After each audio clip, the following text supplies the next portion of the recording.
Bismillahirrahmanirrahim. Assalamualaikum warahmatullahi wabarakatuh. Innal hamdalillah nahmaduhu wa nasta'inuhu wa nastaghfiruh wa na'udzu billahi min shururi anfusina wa min sayyiati a'malina. Man yahdihillahu fala mudilla lahu wa man yudlil fala hadiya lahu. Wa asyhadu an la ilaha illallah wahdahu la syarika lahu wa asyhadu anna Muhammadan abduhu wa rasuluh sallallahu alaihi wa ala alihi wa sallama tasliman katsira amma ba'd. Allahumma inna nas'aluka ilman nafi'a wa na'udzubika min ilmin la yanfa'. Ma'asyiral muslimin, ikhwan wa akhwat fillah rahimakumullah. Hari ini adalah hari Selasa tanggal 21 Ramadan 1434 Hijriah yang bertepatan dengan tanggal 30 Juli 2013. Insyaallah kita akan melanjutkan kajian kita dari Kitab Tauhid, dan insyaallah pada sore hari ini kita masuk bab yang ke-43, yang mana jumlah babnya ada 67, dan insyaallah mudah-mudahan kita bisa khatam di akhir Ramadan nanti. Bab yang ke-43, qala Syekhul Musannif rahimahullahu taala, bab ma jaa fi man lam yaqna' bil halifi billah. Bab ke-43, orang yang tidak rela dengan sumpah yang menggunakan nama Allah. Jadi maksudnya di antara bentuk mengagungkan Allah, di antara bentuk kesempurnaan tauhid adalah kalau ada orang bersumpah dengan membawa nama Allah Subhanahu wa taala, maka kita percaya kepada orang itu demi menghormati nama Allah yang dia bawa. Jadi kalau ada orang bersumpah dengan membawa nama Allah, maka kita percaya demi untuk menghormati nama Allah yang dibawa oleh orang itu. Hanya saja nanti ada penjelasan-penjelasan lebih lanjut. Di situ dibawakan satu hadis saja. An Ibni Umar radhiyallahu taala anhuma anna Rasulullah sallallahu alaihi wasallam qala la tahlifu bi abaikum. Man halafa billahi falyasduq wa man hulifa lahu billahi falyarda wa man lam yarda falaysa minallah. Rawahu Ibnu Majah bi isnadin hasan. Diriwayatkan dari Ibnu Umar, semoga Allah meridhai keduanya, bahwasanya Rasulullah sallallahu alaihi wasallam bersabda, janganlah kamu bersumpah dengan nama nenek moyangmu. Ya, larangan bersumpah membawa nama nenek moyang. Itu bersumpah dengan nama selain Allah, yang kemarin sudah kita bahas hukumnya adalah syirik dan kufur.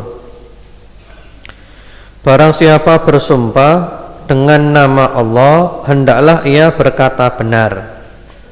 Ya, kita sumpah dengan membawa nama Allah, wallahi, billahi, tallahi, demi Allah, maka harus jujur, wajib jujur, karena dia membawa nama Allah.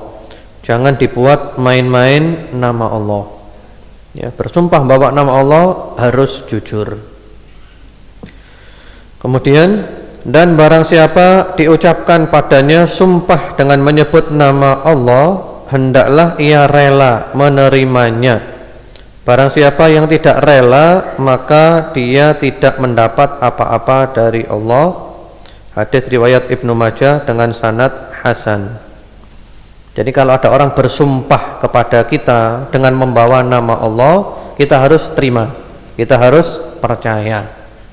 Karena kalau kita tidak menerima, kita tidak percaya, maka kita tidak mendapat apa-apa dari Allah. Ini adalah ancaman, dan para ulama menyebut termasuk dosa besar. Hanya saja hadits ini, ikhwan wa akhwat fillah rahimakumullah, perlu dijelaskan. Nah, sekarang kalau orang bersumpah kepada kita membawa nama Allah, tapi kita tahu dia bohong, pasti bohongnya. Apa kita harus percaya? Apa kita harus percaya? Ya tidak mungkin. Tidak mungkin. Sehingga para ulama memerinci, termasuk Syekhuna Fadilatul Syekh Muhammad bin Shalih Utsaimin rahimahullahu taala memerinci, orang yang bersumpah dengan membawa nama Allah, kita harus percaya atau bagaimana? Beliau memerinci ada 5. Yang pertama-tama, kita tahu pasti dia bohong. Wallahi billahi tallahi, tapi kita tahu pasti 100% bohong.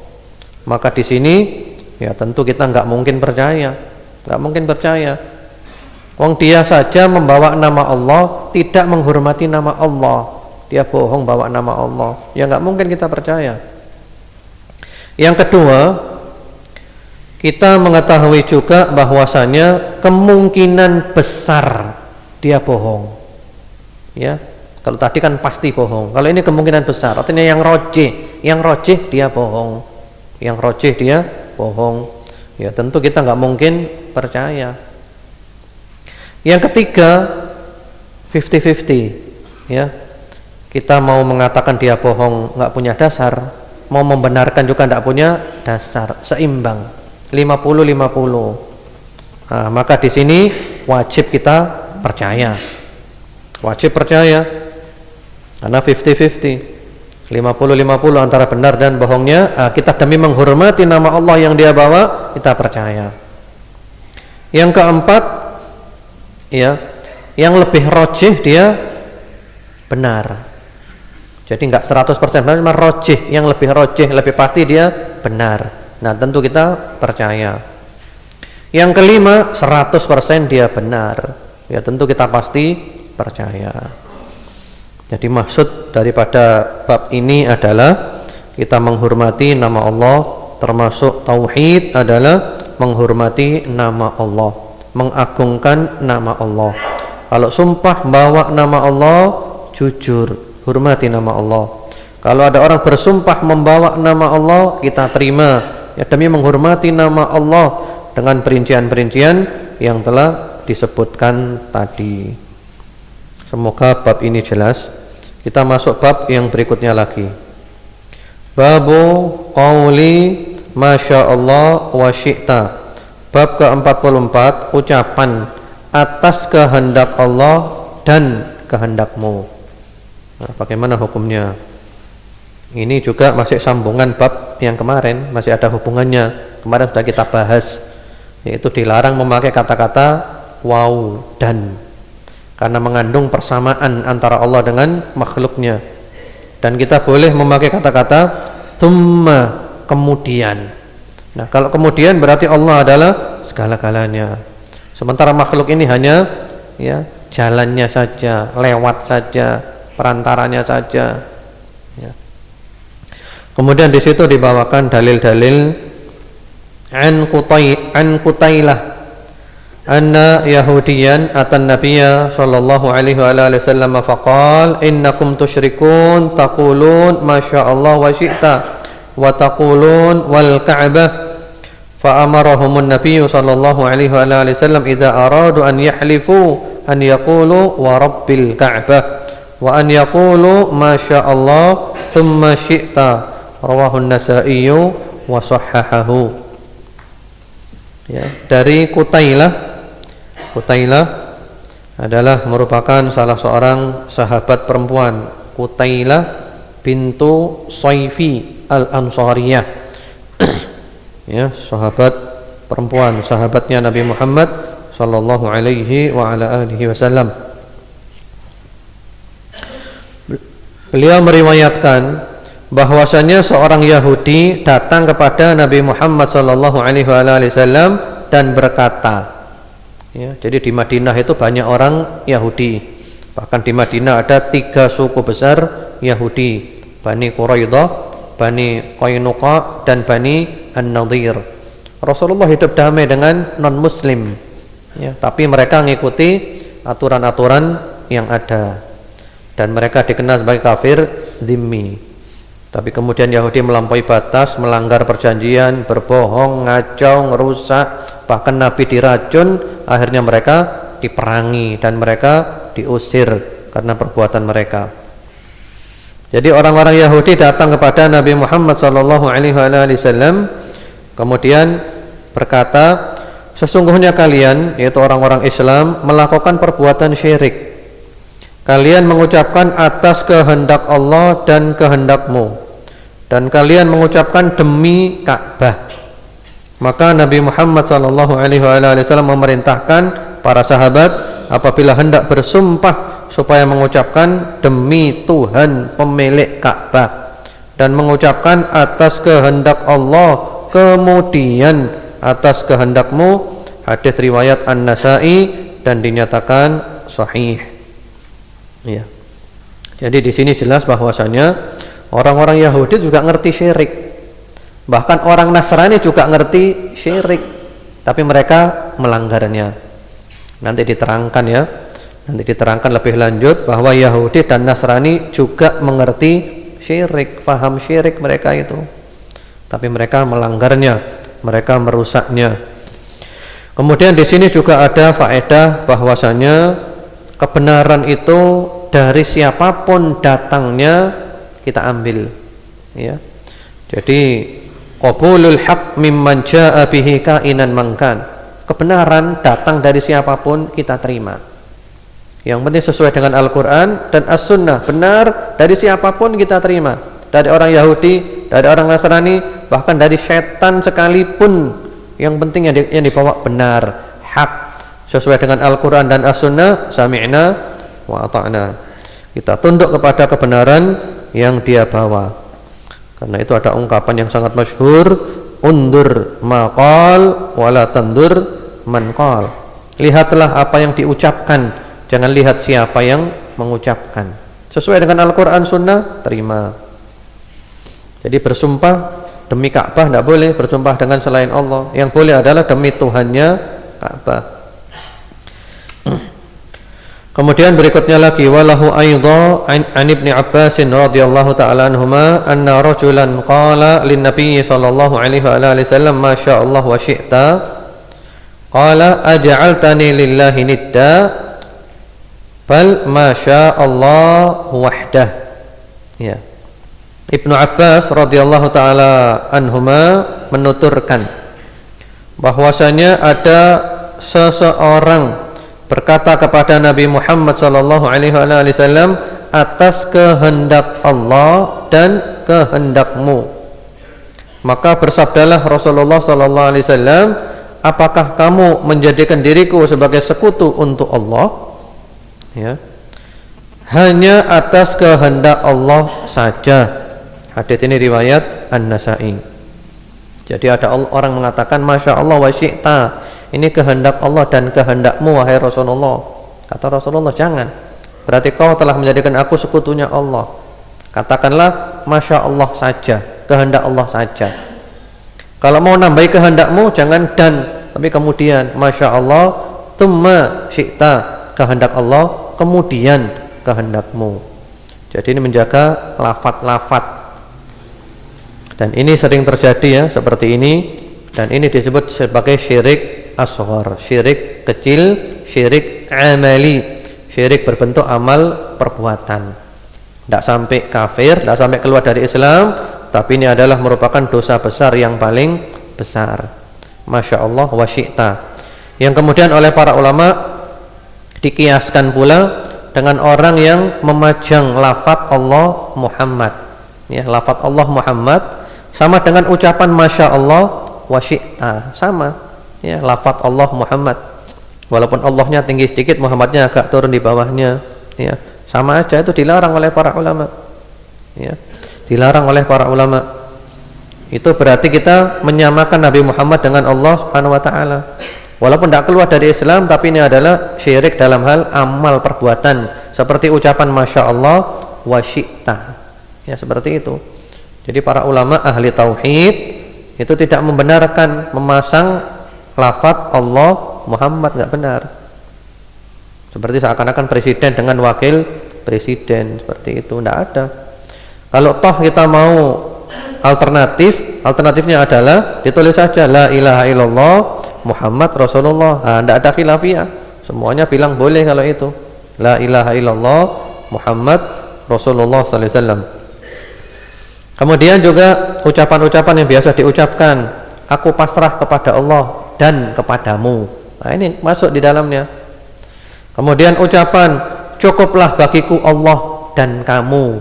Nah, ini masuk di dalamnya. Kemudian ucapan aku nggak punya siapa-siapa selain Allah dan kamu. Nah, ini masuk di dalamnya. Kemudian ucapan pula ya, Allah adalah bagiku di langit dan kau bagiku di bumi. Nah, ini sama. Jadi ini menyamakan yang selain Allah dengan Allah Subhanahu wa taala. Ini adalah upaya Nabi Muhammad sallallahu alaihi wasallam menjaga tauhid, membentengi tauhid ya, menutup pintu rapat menuju syirik berupa ucapan dan perbuatan. Jadi hati-hati. Nanti ada bab-bab ya, setan memang ingin menjerumuskan kita dalam kesyirikan dalam bentuk ucapan-ucapan ya. Sebelum dilanjutkan, tadi lupa pertamanya, ini ada orang titip hadiah, ada 11 kitab, judul berbeda-beda, di antaranya ada 2 Hisnul Muslim ya. Kita pertanyaan seperti kemarin, ditulis di kertas, disertai nama, alamat dan nomor HP-nya. Pertanyaannya mudah saja, ikhwan akhwat campur aja ya, tidak masalah, dicampur jadi satu. Pertanyaannya kemarin sudah dibahas masalah dukun dan tukang ramal, dan kemarin telah diterangkan pula bahwasanya orang yang datang ke tukang ramal atau dukun tanya saja, bertanya saja, bagaimana hukumnya. Kemudian kalau datang ke dukun atau tukang ramal percaya kepada ucapannya, bagaimana hukumnya. Kemarin telah diterangkan ya. Jadi datang ke dukun atau tukang ramal, bertanya saja, bagaimana hukumnya. Kalau percaya kepada ucapannya, bagaimana hukumnya. Nanti di kertasnya dibawa ke depan, dan di akhir pertemuan kita ambil 11 orang pemenang insyaallah. Sambil kita lanjutkan.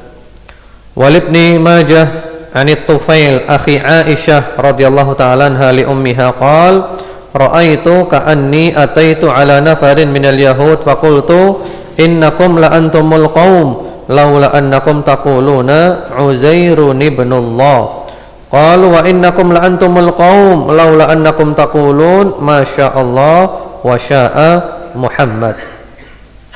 Diriwayatkan Ibnu Majah rahimahullahu taala dari At-Tufail. Tufail saudara seibu dengan Aisyah radhiyallahu taala anha.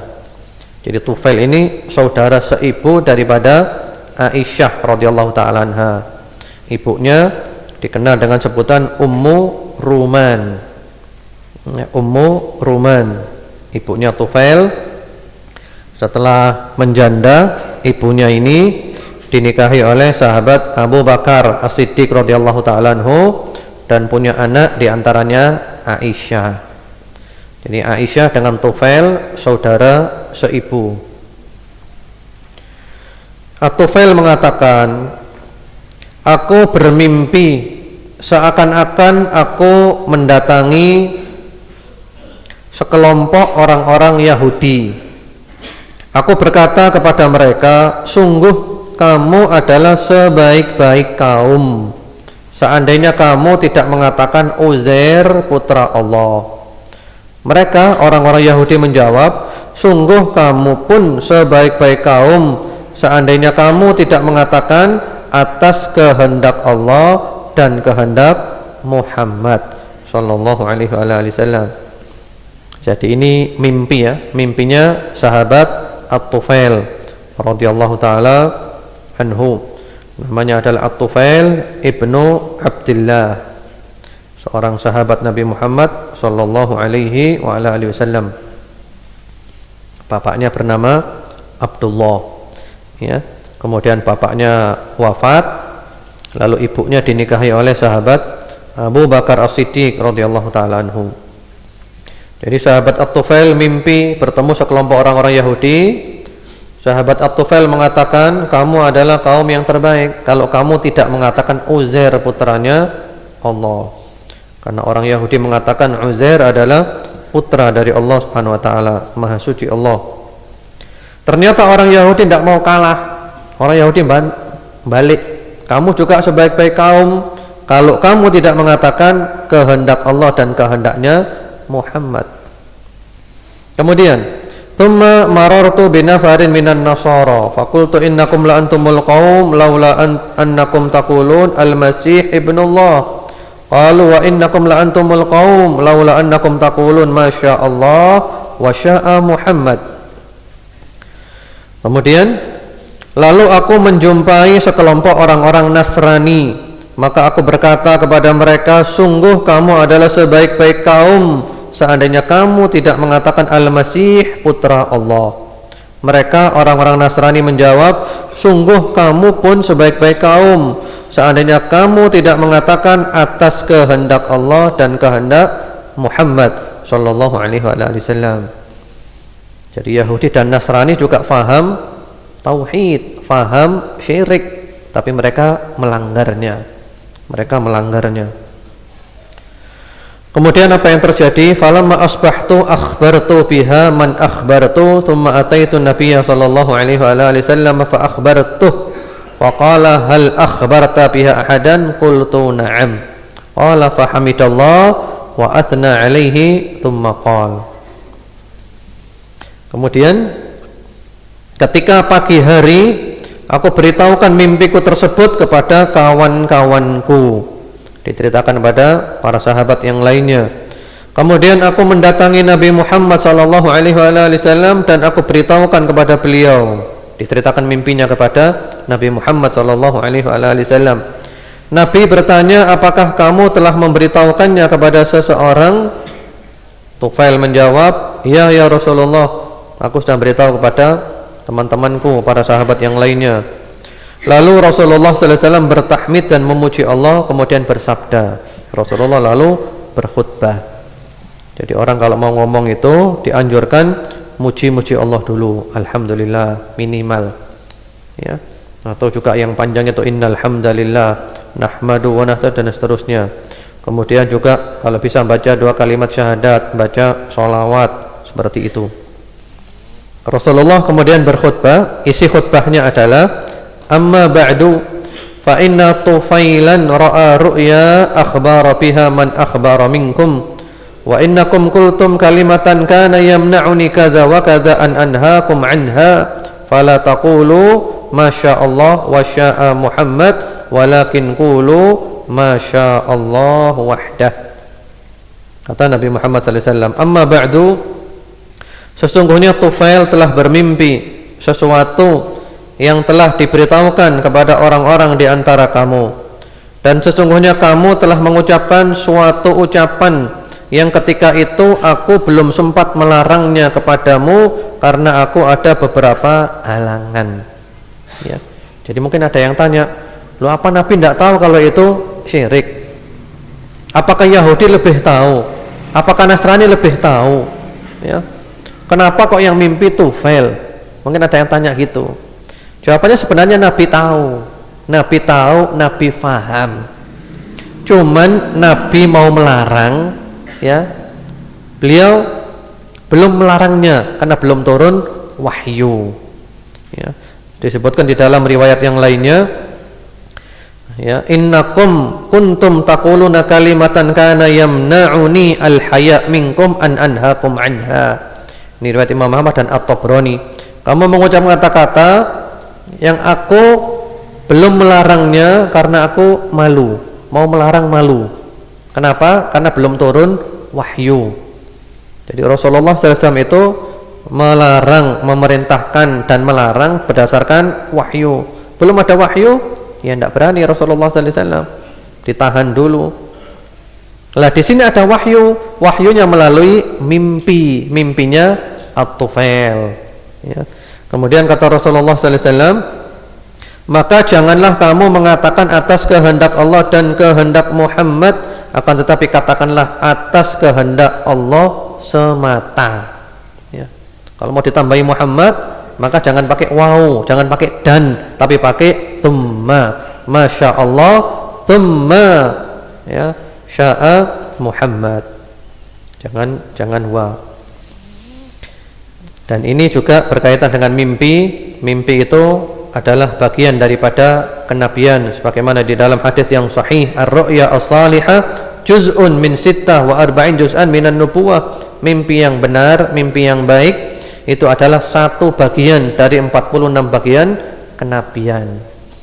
Dan Rasulullah SAW itu sering ya kalau pagi bertanya kepada para sahabatnya setelah selesai sholat subuh ya, tanya kepada sahabat, hal ra'a ahadun minkum al-barihah ru'ya, apakah seorang dari kamu tadi malam ada yang punya mimpi? Rasulullah tanya.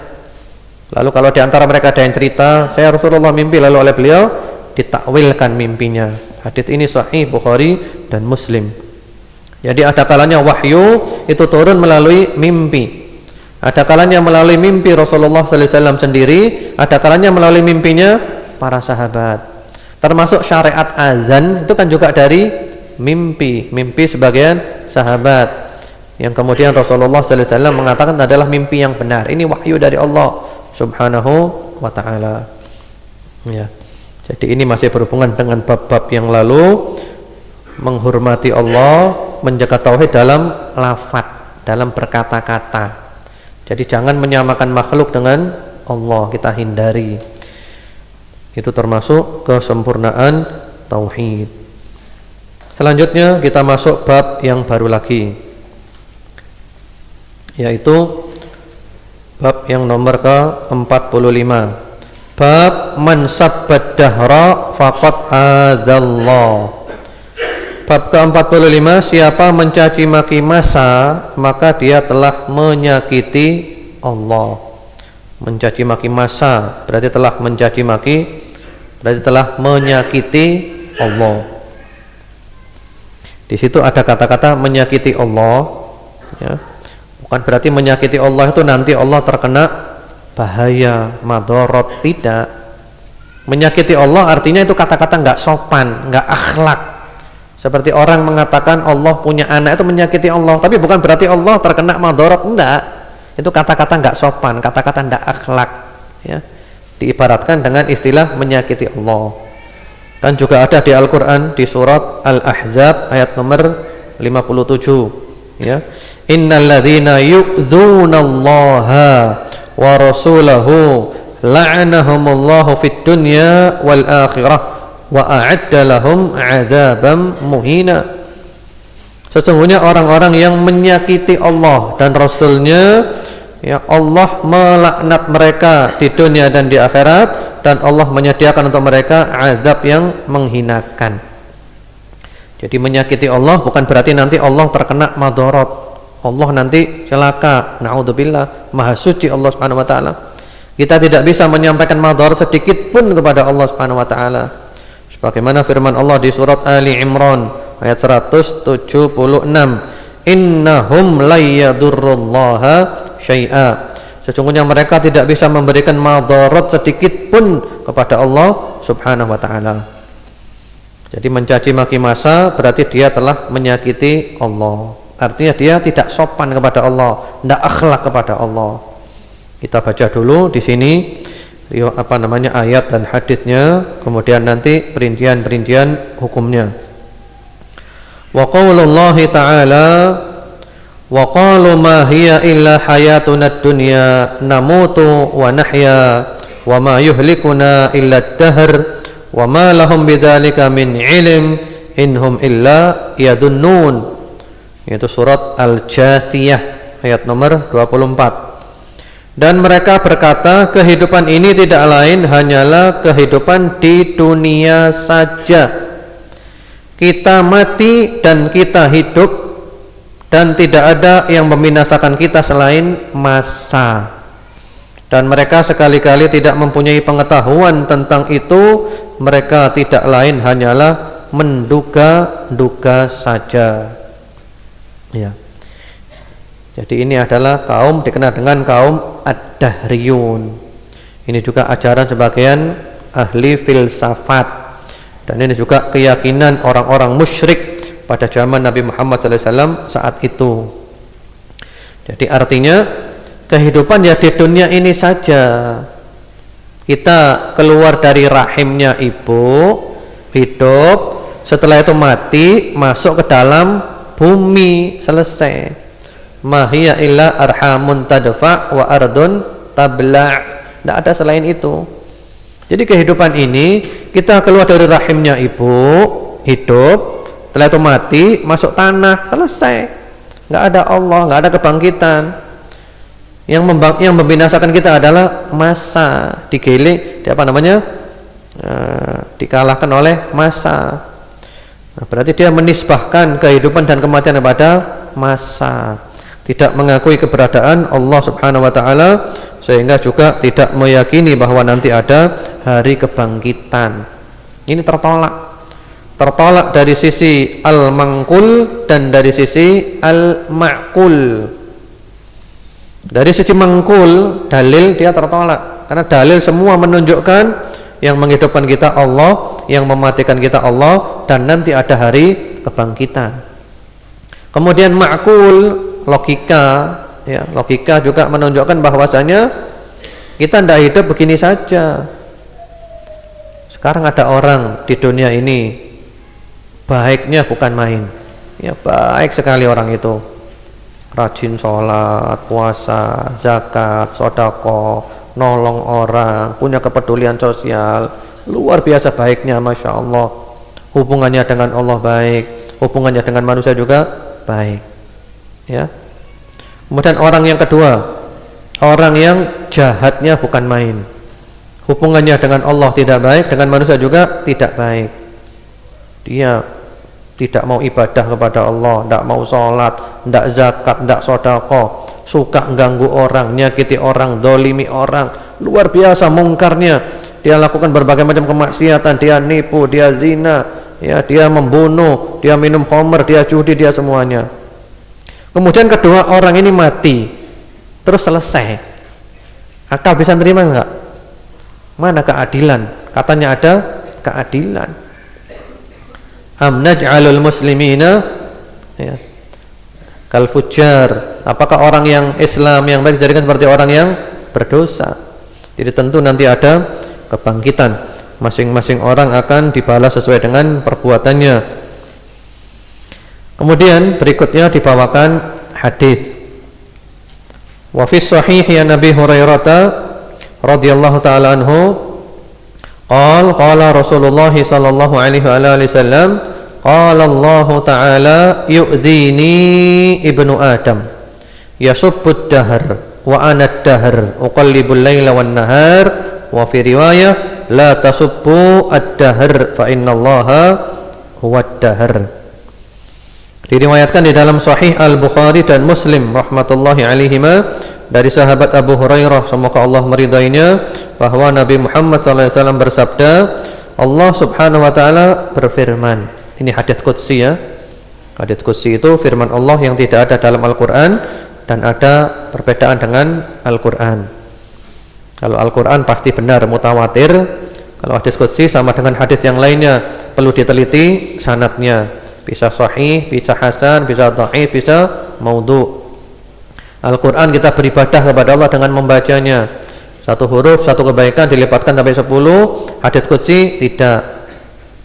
Kemudian juga Al-Quran lafaz dan maknanya dari Allah. Hadits qudsi, ya, lafaznya dari Rasulullah sallallahu alaihi wasallam, redaksinya dari Nabi, maknanya dari Allah. Kemudian juga Al-Quran nggak boleh nyentuh kecuali harus dalam keadaan suci, ya. Itu juga ada beda pendapatnya masalah wudhu. Kalau hadits qudsi walaupun nggak suci nggak apa-apa. Perempuan haid, orang junub menyentuh hadits qudsi nggak apa-apa. Berbeda dengan Al-Quran.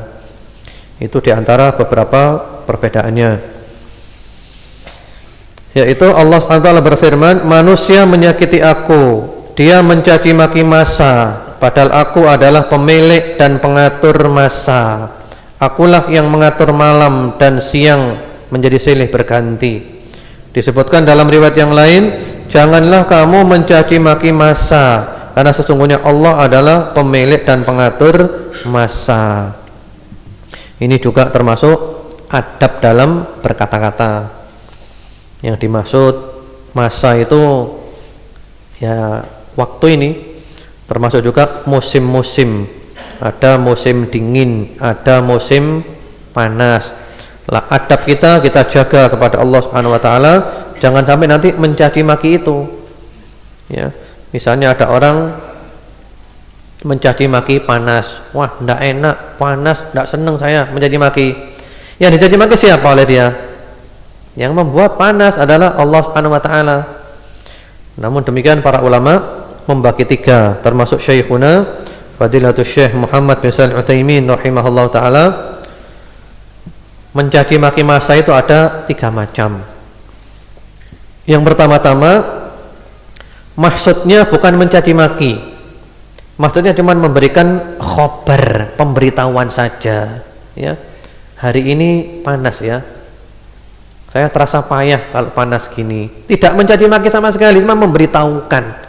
Dingin ya, saya tidak kuat kalau dingin, badan saya sakit semua kalau dingin. Niatnya bukan mencaci maki masa sama sekali, niatnya hanya untuk memberitahukan. Nah, ini tidak apa-apa. Wahada jaiz, boleh kalau ini memberitahukan.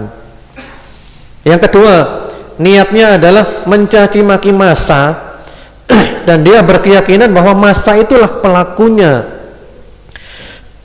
Seperti orang-orang musyrik tadi, masa adalah pelakunya. Ya, mencaci maki masa, tidak enak, panas, tidak enak, dingin. Apa ini dingin, apa ini panas? Seakan-akan pelakunya adalah masa itu sendiri. Kayak orang-orang musyrik tadi ya, menisbahkan kehidupan dan kematian kepada masa. Maka ini adalah syirik akbar, syirik besar, menyekutukan Allah Subhanahu wa taala. Yang ketiga, mencaci maki masa, tapi dia tetap berkeyakinan pelakunya adalah Allah. Allah pelakunya. Cuma dia mencaci maki masa.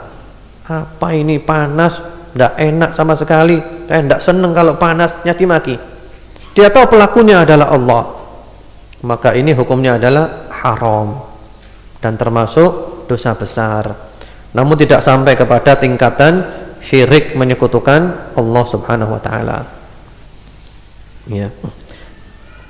Karena yang dimaksud dengan tauhid, kita menjaga adab kita kepada Allah Subhanahu wa taala.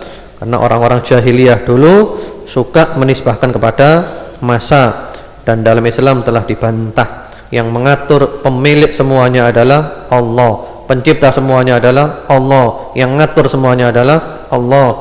Jangan dinisbahkan kepada masa. Ya, demikian pula kalau kita mencaci maki masa, berarti kita mencaci maki pemiliknya, mencaci maki pengaturnya, dan ini merupakan cacat dalam agama dan juga cacat di dalam akal. Dan itu menambah kesusahan orang itu.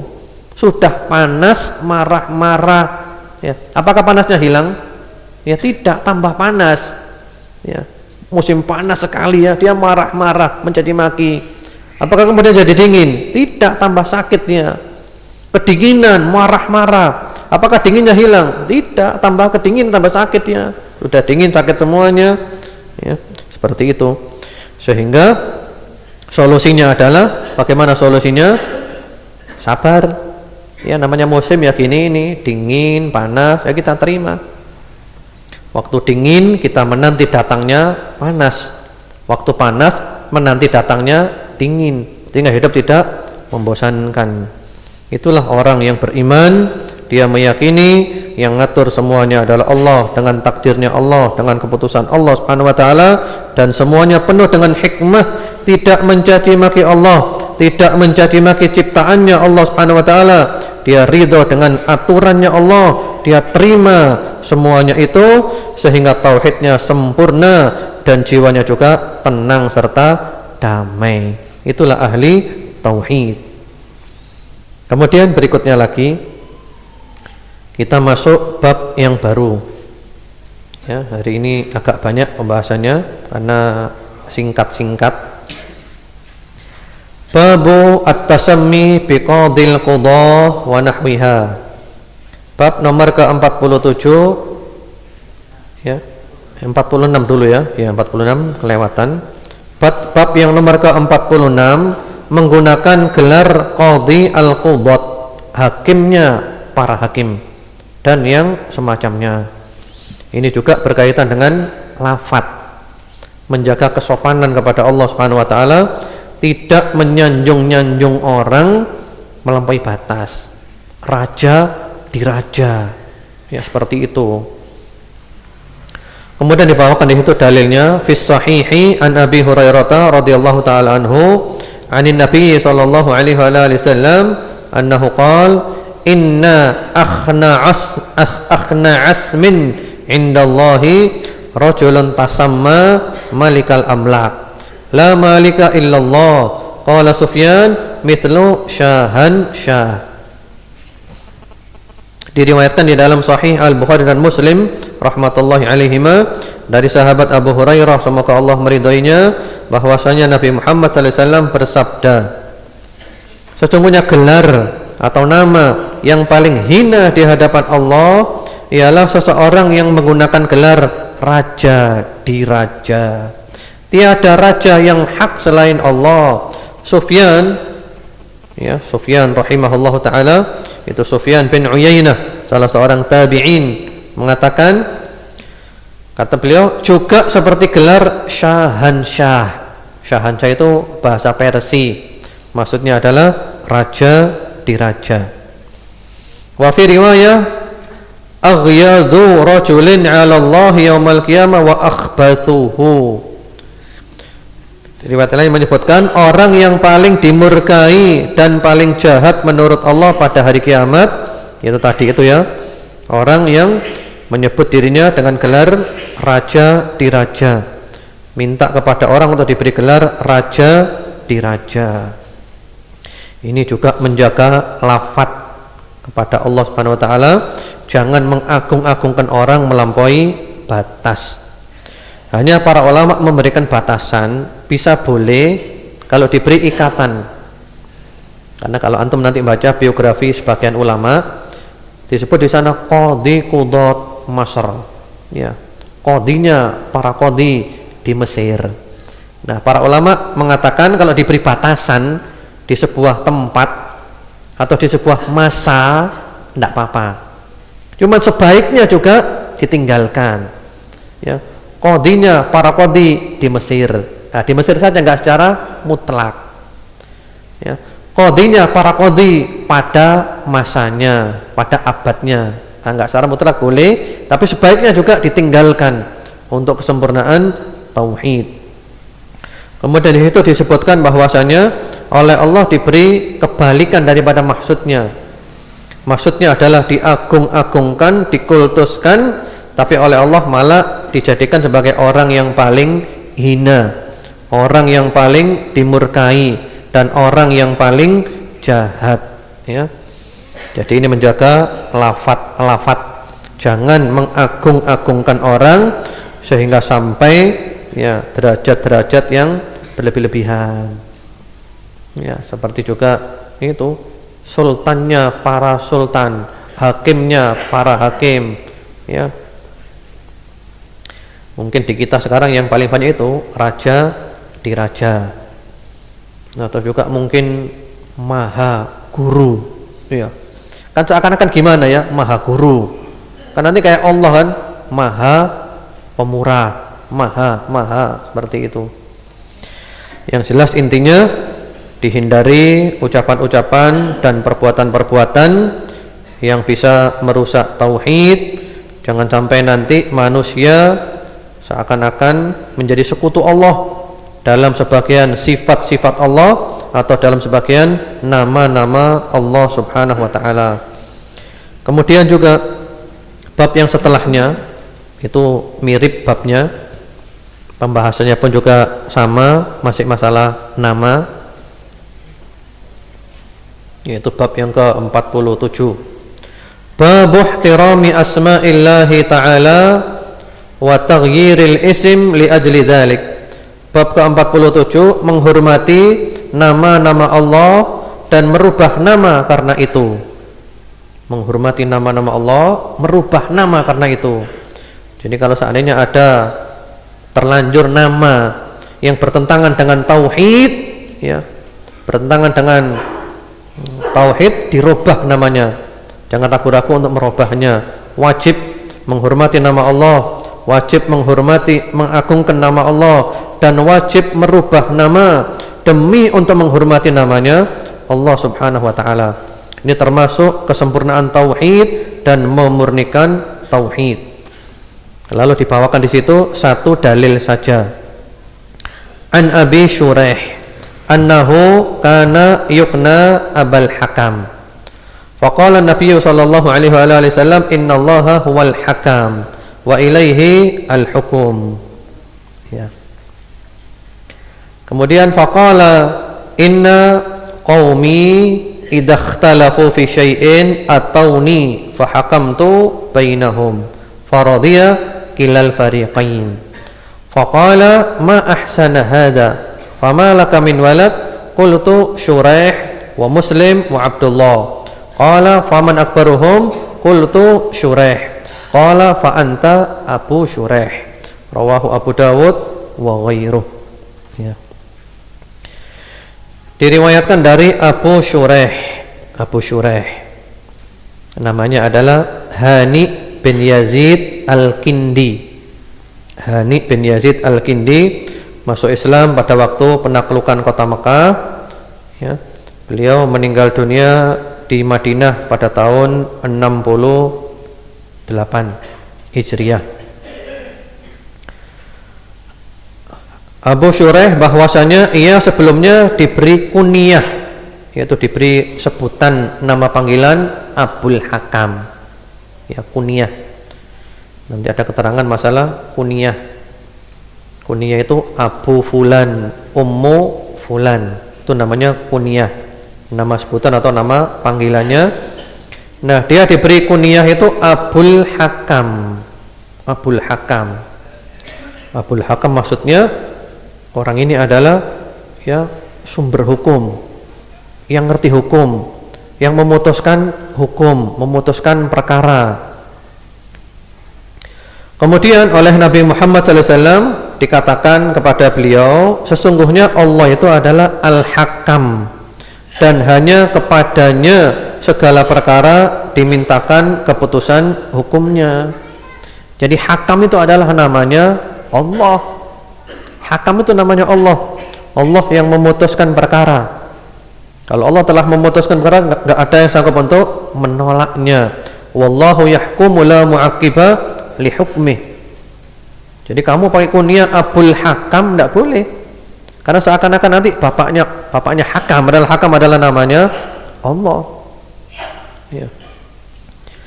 Kemudian kata Rasulullah sallallahu kata Shuraih, kata Abu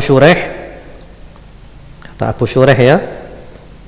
Sesungguhnya kaumku apabila berselisih pendapat dalam suatu perkara, mereka datang kepadaku, lalu aku memberikan keputusan hukum di antara mereka, dan kedua belah pihak pun sama-sama menerimanya.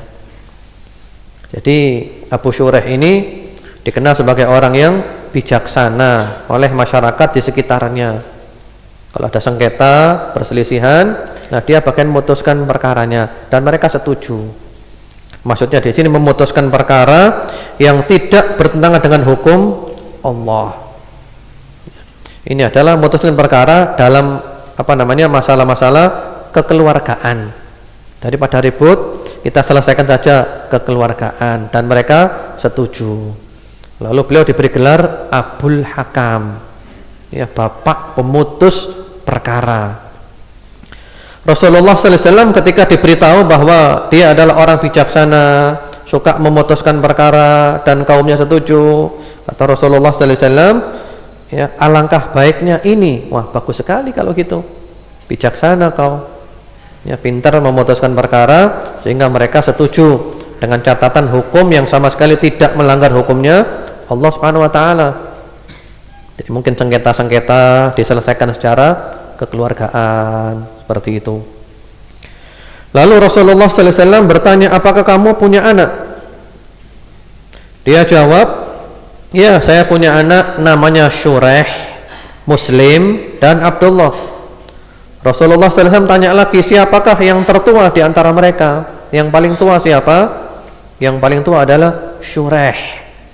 Lalu kata Rasulullah SAW, kalau begitu ya kunyahmu diganti, bukan Abul Hakam tapi Abu Syuraih, bapaknya Syuraih. Hadis riwayat Abu Dawud dan ahli hadis yang lainnya. Jadi ini menyangkut adab kepada Allah Subhanahu wa taala. Karena ada nama-nama Allah yang enggak boleh kita pakai. Ya, seperti Rahman, enggak boleh ada orang punya nama Rahman, enggak boleh, itu namanya khusus Allah. Kalau Rahim boleh. Rahim boleh. Rasulullah juga bil mu'minina raufur rahim. Tapi kalau Rahman itu namanya Allah. Enggak boleh orang pakai nama Rahman. Demikian pula Ghaffar, itu namanya Allah, khusus Allah, enggak boleh orang pakai nama Ghaffar. Ditambahi Abdul. Jadi pokoknya Asmaul Husna itu paling enak ditambahi Abdul saja, Abdullah, Abdurrahman, Abdul Rahim, Abdul Malik, Abdul Qudus dan seterusnya. Seperti itu. Kemudian kalau ternyata ada nama sudah kadung keliru, maka jangan ragu-ragu untuk mengganti nama itu. Mungkin ganti akta kesulitan ya, prosesnya terlalu repot, maka walaupun akta nggak diganti, dalam kehidupan sehari-hari diganti namanya. Diganti namanya. Kemudian kalau orang diganti namanya, apakah perlu akekah lagi? Misalnya dulu ketika lahir diberi nama Arif Rahman Hakim. Waktu lahir gitu namanya. Padahal nggak boleh pakai nama Rahman.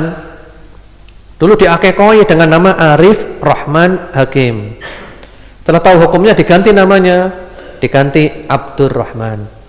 Apakah perlu akekah lagi? Ya, pendapat yang rajih, tidak perlu akekah lagi. Karena Allah sudah paham Abdurrahman yang sekarang ini dulu adalah mantan Arif Rahman Hakim. Jadi Allah paham. Jadi nggak perlu akekah lagi, nggak perlu diganti akekahnya. Jadi sekali lagi ini berkaitan dengan lafaz-lafaz yang menyangkut nama-nama. Kita hati-hati, kita waspada, jangan keliru memberi nama. Bahkan Syekh Bakar bin Abdillah Abu Zaid rahimahullah ta'ala punya kitab yang berjudul Tasmiyatul Maulud, memberi nama kepada bayi, anak yang baru lahir. Ada kaidah. Ada nama-nama yang tidak boleh, tapi sering masyarakat memakainya, yaitu nama-nama yang dinisbahkan kepada ad-din, agama, atau kepada al-Islam. Seperti apa? Seperti Nuruddin, seperti juga Dhiyauddin, Nurul Islam.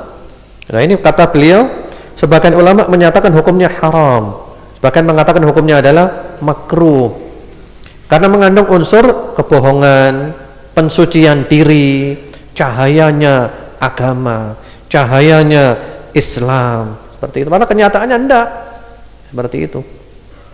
Jadi intinya masalah nama ini perlu kita hati-hati. Paling enak nama itu adalah Asmaul Husna ya, ditambahi Abdul. Banyak 99, bahkan lebih dari itu. Atau juga nama-namanya para sahabat Nabi, nama-nama istri-istri Nabi, nama-nama para nabi. Enak kan, banyak nama-nama itu. Jangan nanti dikatakan wah nggak keren itu namanya, ya kurang keren. Kemudian bagaimana dengan nama malaikat? Diberi nama Jibril, Mikail, Israfil. Ini para ulama beda pendapat. Sebagian mengatakan boleh, sebagian mengatakan tidak boleh. Lah nama-nama beda pendapat ini tinggalkan saja. Cari aja nama yang enggak ada beda pendapat.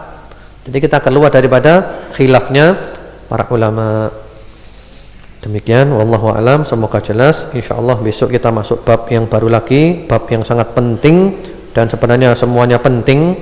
Besok itu babnya adalah tentang orang yang membuat main-main agama.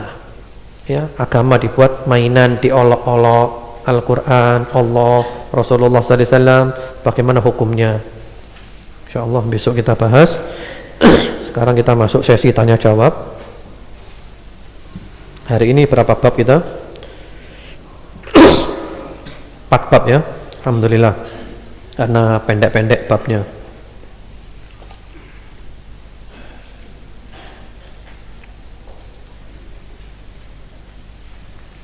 Ustadz, kalau mengucapkan kata sumpah saja dihukumi bagaimana? Misalnya sumpah, kemarin saya datang, apa itu termasuk dalam sumpah? Syukron. Sumpahnya apa dulu? Jadi sumpah itu ada yang dijadikan bahan sumpahnya, seperti wallahi, billahi, tallahi. Kalau bahasa kita demi Allah. Dan kalau sumpah jadi sumpah ya, apa sumpah apa?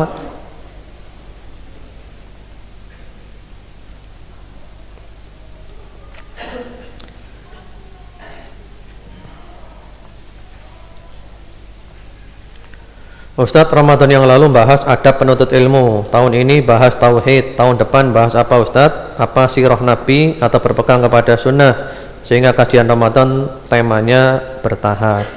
Insya Allah kalau kita hidup sampai tahun depan. Kalau nanti malam mati ya apa? Insya Allah kalau kita diizinkan oleh Allah hidup sampai tahun depan, kita akan mengadakan kajian lagi ilmu-ilmu yang insya Allah bermanfaat. Kalau saya kepinginnya itu Arba'in Nawawi, kita hatamkan Arba'in Nawawi dengan syarah-syarahnya para ulama. Kan banyak syarahnya, diantaranya syarahnya Ibnu Rajab, Jamilul Ulum wal Hikam, panjang lebar, syarahnya Syekh Utsaimin dan yang lain-lainnya. Itu pembahasan satu hadis bisa satu pertemuan yang berisi 42 hadis. Insya Allah kalau dimudahkan oleh Allah Subhanahu wa taala, diberi oleh Allah hidup, sehat walafiat, istiqamah, taat dan husnul khotimah. Allahumma amin. Kemarin Ustaz sebutkan cara kufur kepada taghut adalah dengan tangan. Lantas apa komentar para ulama terhadap orang-orang yang memberontak pemimpin taghut yang berhukum dengan selain hukum Allah? Nah, dengan tangan itu ada syaratnya. Syaratnya apa kemarin? Syaratnya apa? Syaratnya istita'ah, mampu. Jadi memberontak dengan pemberontakan, revolusi, ya itu kalau mampu. Kalau nggak mampu kita berontak model apa? Ya, ini punya tentara banyak, punya tank, senjata, semuanya ada, senapan-senapan, brand-brand ini itu, F-16 dan yang lain-lainnya, bahkan punya Sukhoi. Ya, lah kita punya apa? Kita punya belati, pisau dapur. Nah, kita punya pisau dapur. Kita cuma punya panah, baru latihan bikin panah. Terus mau nantang perang. Apa yang kita dapatkan? Apa yang kita dapatkan? Kita perlu juga memikirkan maslahat dan madarat. Jangan sampai nanti kita malah terlunta-lunta. Kayak contohnya teman-teman di Aljazair. Partai Islam sudah menang luar biasa, masya Allah, face ya, 90% bahkan lebih. Lalu dikudeta oleh militer dan mereka memutuskan Aljazair bukan negara Islam.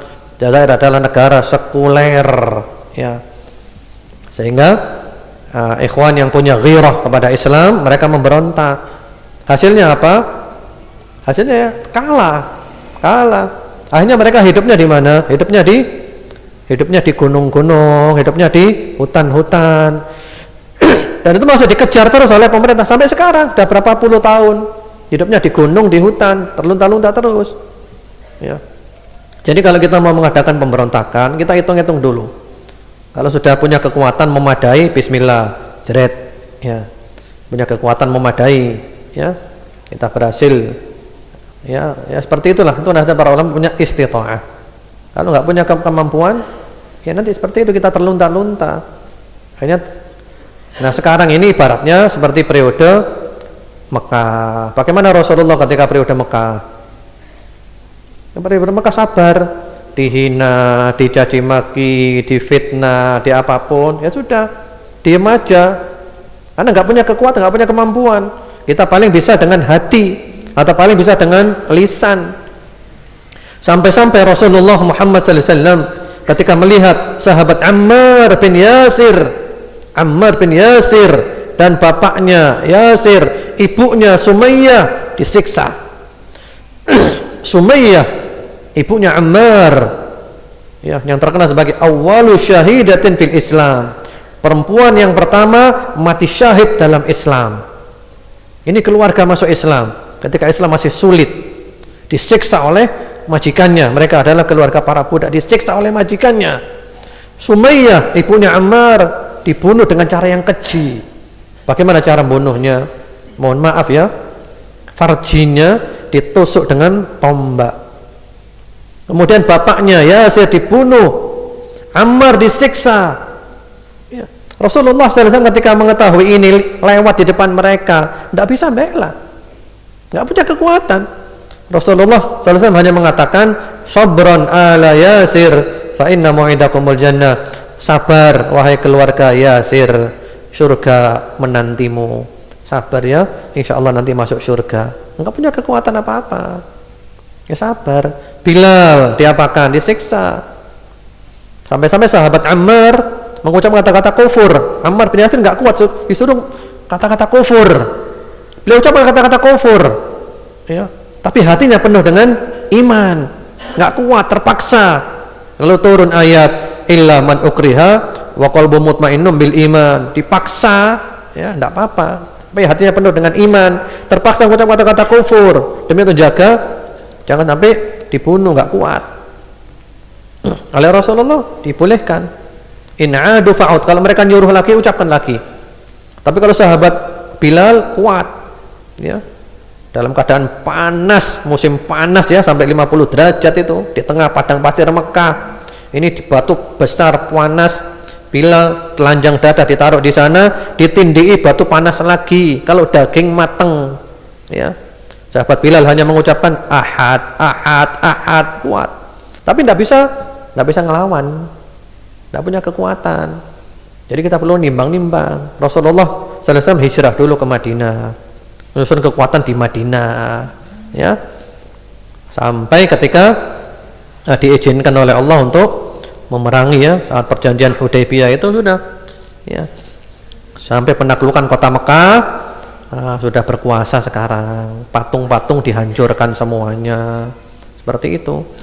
Jadi perlu menimbang-nimbang, jangan sampai kita hanya bonek saja, pondok nekat.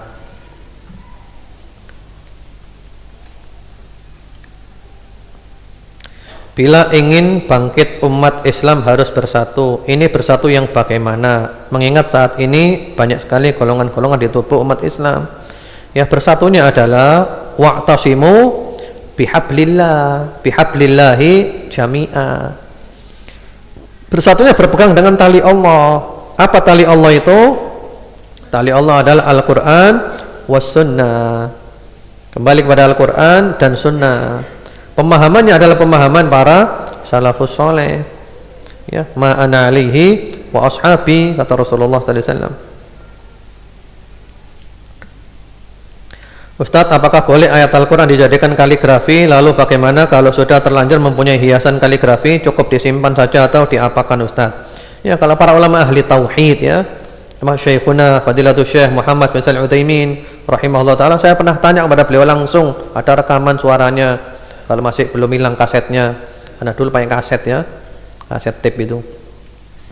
Yang kata beliau, tidak boleh, Al-Quran terlalu mulia, kalau dibuat hiasan terlalu mulia. Al-Quran ini kitab suci, dibaca, dipelajari, diamalkan, bukan dibuat hiasan. Apalagi dibuat jimat, sudah pernah kita bahas. Atau juga dibuat untuk pengingatan. Nah, ini bohong, nyatanya kita nggak pernah lihat itu, cuman hiasan aja. Jadi solusinya, kalau sudah terlanjur sudah dicopot, dilepas, jangan dipasang. Dilepas, jangan dipasang. Yang dipasang itu yang boleh-boleh saja. Ya, paling enak sekarang ini pajangan itu apa namanya, figura-figura yang ilmiah itu loh. Apa 10 sahabat yang diberi kabar gembira dengan surga, itu kasih figura dipajang. Ya, sejarah global sirah Nabi jadi pajang, istri-istri Nabi, ya, sekaligus dapat ilmu, pajangan dan dapat ilmu, ada ilmunya.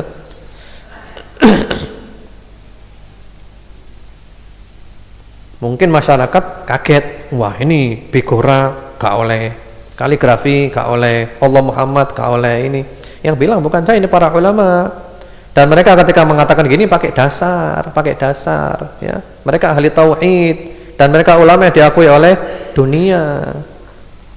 Jadi masalahnya Anda mau atau tidak mau.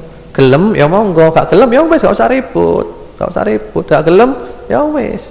Gak gelem ya wis. Kewajibannya para ulama adalah menyampaikan. Mau, alhamdulillah, lapang dada. Yang kita cari adalah kebenaran, ada dasarnya, ada tauhid. Dan mereka juga ulama para ahli tauhid, ulama dunia. Kayak Syekh Utsaimin ulama dunia diakui oleh dunia. Seperti itu. Dan mereka ngomong juga punya dasar, punya alasan. Seperti itu. Jadi intinya gak usah ribut. Gelem monggo amalno, gak gelem ya wis, gitu aja.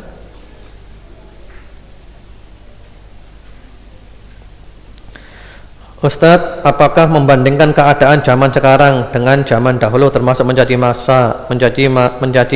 Contoh, enak zamanku toh. Ya. Nah, kalau ini bukan menjadi maki masa ya. Memang kan kita secara jujur saja bisa membandingkan antara zamannya ini dengan zamannya itu lebih enak yang mana. Sama tidak caci maki itu malah pemberitahuan. Itu pemberitahuan ya, pemberitahuan.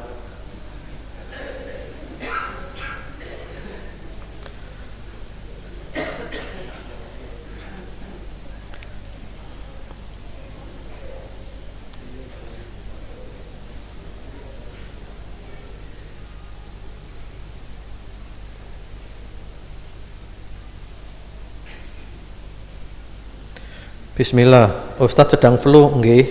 Syafaqallah, amin. Maaf Ustadz, kadangkala di dalam puisi terdapat kata-kata dan biarkan waktu yang menjawabnya. Apakah termasuk syirik? Barakallahu fiik, jazakallahu khairan. Ya, wa iyyakum wa fiik barakallah. Lah ini mempunyai multi tafsir.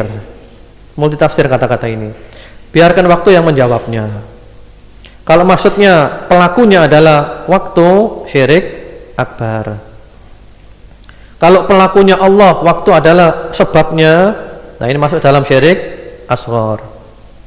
Tapi kalau kita maksud adalah nanti mudah-mudahan dengan berjalannya waktu akan terjawab sendiri. Nah ini boleh, kata-kata yang jelas, yang wadih, ya jelas.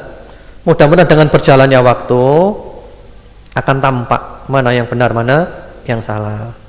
Karena memang kadang sesuatu nunggu waktu dulu kan. Sehingga Allah juga mengatakan gitu ketika menceritakan dakwahnya para nabi. Ada kalanya para nabi mengatakan fasatadkuruna ma aqulu lakum. Fasatadkuruna ma aqulu lakum.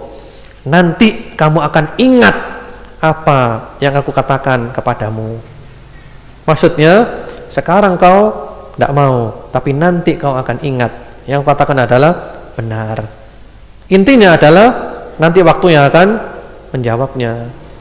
Jadi maksudnya dengan berjalannya waktu semuanya akan menjadi jelas. Karena mungkin sekarang belum paham, besok baru paham. Karena tahap pahamnya orang itu berbeda-beda. Sehingga ada kisah di dalam satu kelas. Di satu kelas itu ketika gurunya ini bercerita, ceritanya lucu. Sak kelas itu tertawa semuanya. Hanya satu murid yang tidak tertawa, diam saja. Satu murid diam saja. Kemudian minggu depan, sepekan kemudian, guru ini cerita kepada murid-muridnya masalah yang menyedihkan. Sak kelas nangis semuanya. Satu murid itu tertawa. Mana ini? Ditanya oleh gurunya, yang lalu semua tertawa kamu diam. Sekarang semua nangis kamu tertawa. Apa jawabannya? Saya baru paham minggu lalu sekarang ini. Pelajaran minggu kemarin saya baru paham sekarang. Ya, jadi tertawanya tertunda. Jadi pemahamannya orang kan berbeda-beda. Jadi ada kalanya nanti waktu yang menjawab, itu tergantung maksudnya bagaimana. Ya, ini pertanyaannya masih banyak sekali. Ya, mohon dimaafkan waktunya sudah habis dan kita juga mau ngambil ini hadiahnya juga banyak, ada 11 hadiah ya. Diacak aja. Kemudian juga hadiahnya juga tidak saya pilih-pilih dari atas ke bawah gitu aja ya. Ya. Yang hanya tanya saja ke dukun tidak diterima salatnya 40 hari. Yang mempercayainya kafir ya, atau kufur kepada ajarannya Nabi. Betul. Khalifah Eka Nurhayati, Asrama Yon Kostrat, Hamid Rusdi, nomor HP sekian ya, dapat Hisnul Muslim.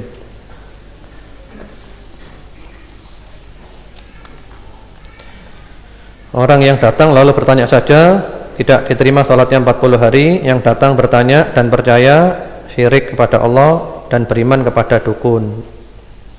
Ini kurang pas sebenarnya. Yang benar kan kufur kepada ajarannya Nabi ya, karena kurang pas berarti nggak jadi. Ini pertanyaan.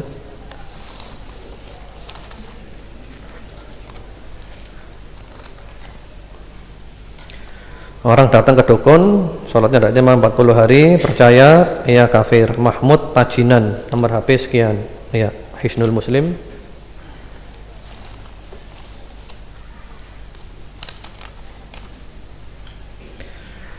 Orang bertanya saja, tidak 40 hari, kufur kepada ajaran Nabi Muhammad. Ya betul, Muhammad Hafi Bandulan, nomor HP sekian, darah kebiasaan wanita. Nah, ini kasihkan istrinya atau ibunya. Itu pembahasan bagus ya, kitabnya Syekh Utsaimin bahas praktis tentang haid, nifas dan hukum-hukumnya. Salatnya tidak diterima 40 hari, perbuatannya kufur. Khairuddin ya, IRAIS, nomor HP sekian.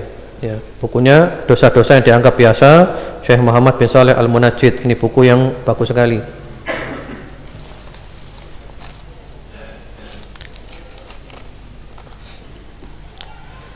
Ya, ini jawabannya betul. Al-Ahzamroni, alamat Wendit, nomor HP sekian. Dapat buku 5 langkah jitu cara berhenti merokok.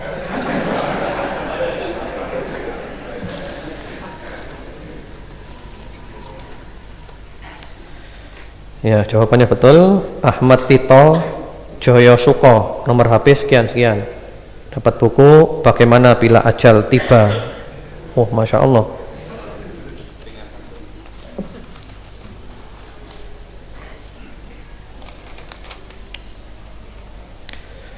Ya, jawabannya betul. Al-Ah Indra Sawo Jajar, tidak ada nomor teleponnya tapi. Ya, apa ini? Gagal berarti kan? Sudah sesuai persyaratan.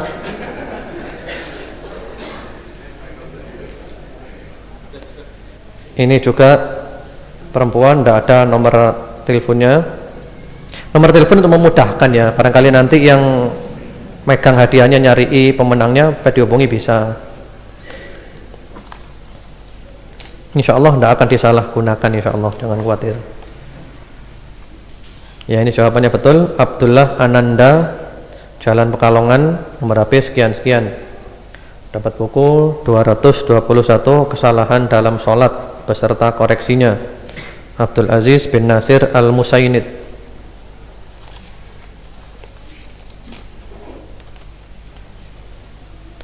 Ya, jawabannya betul. Al-Ah Suliono Gondangwangi Wagir, nomor HP sekian.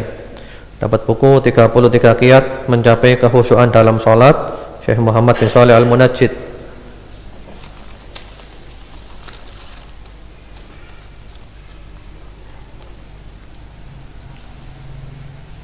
Ya, Bu Yunita Jalan Gadang, nomor HP sekian. Dapat buku 40 manfaat sholat berjamaah, Syekh Abu Abdillah Musnid Al-Qahtani.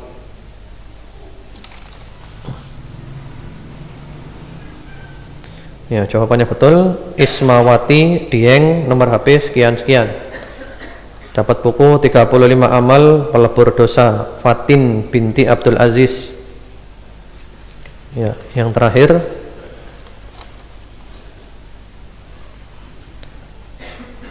Jawabannya betul. Lukman Kasin Jaya, nomor HP sekian. Dapat buku 40 nasihat memperbaiki rumah tangga, Syekh Dr. Muhammad bin Shalih Al-Munajjid. Dengan demikian sudah selesai. Semoga bermanfaat semuanya. Semoga Allah menjadikan kita istiqomah dan umur kita ditutup dengan husnul khotimah.